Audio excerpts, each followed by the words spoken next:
بسم اللہ الرحمن الرحیم ان اللہ وملائکتہ یصلون علی النبی یا ایہا الذین آمنوا صلوا علیہ وسلموا تسلیما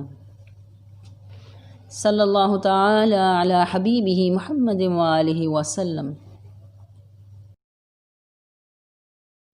آپ صلی اللہ علیہ وآلہ وسلم نے فرمایا، بخل اور ایمان کسی بندے کے دل میں کبھی جمع نہیں ہو سکتے۔ حضرت عیسیٰ علیہ السلام سے روایت ہے کہ ایک بار آپ نے ابلیس لعین سے پوچھا، مخلوق میں تیرا سب سے محبوب شخص کون ہے؟ تو اس نے جواب دیا، بخیل مسلمان۔ پھر آپ نے پوچھا، سب سے زیادہ مبغوض یعنی جس پہ تجھے سب سے زیادہ غصہ آتا ہے وہ کون ہے؟ تو اس نے جواب دیا، گناہگار سخی۔